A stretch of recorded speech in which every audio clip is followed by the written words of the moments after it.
will really be two things. It'll be Peyton Manning's 3 interceptions in the first quarter, and it will be the level of refereeing.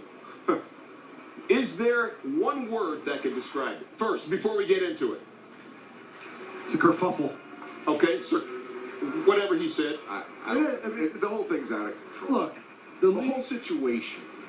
Go ahead. Chaotic. Yeah. Chaotic. Guys, how do I start here?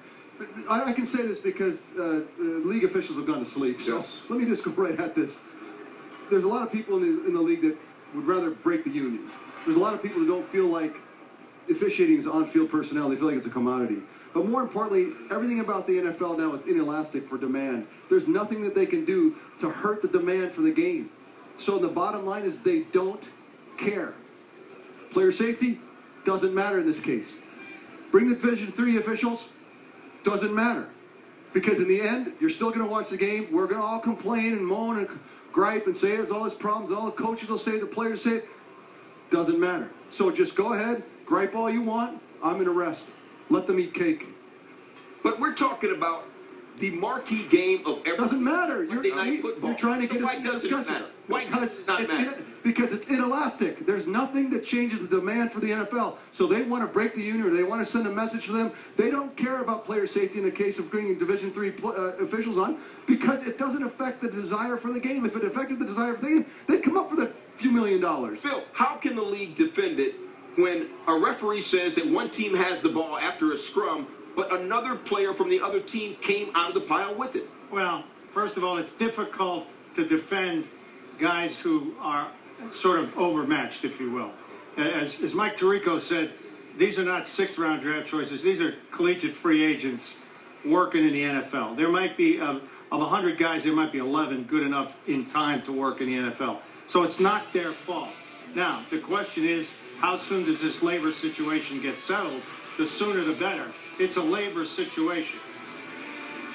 Yeah, and you know, both of those points are perfect, and I think people at home are so concerned because the game's obviously being affected. They're looking at saying, well, I can see that from my couch. What's affecting it?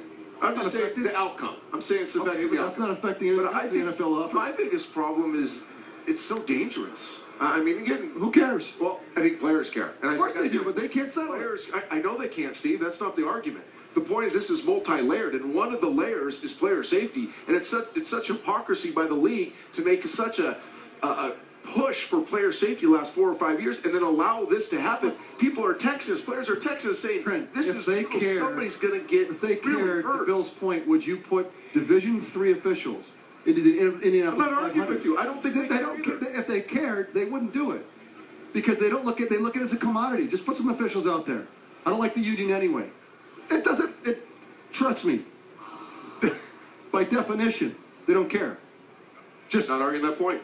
John Fox's Denver Bronco team. I'm sorry. No, it's a labor situation, and when that occurs, all bets tend to be off. The sooner it gets settled, the better, because this is not going to get much better based on what we saw tonight. John Fox's team, one of 20 teams that's 1-1. Whether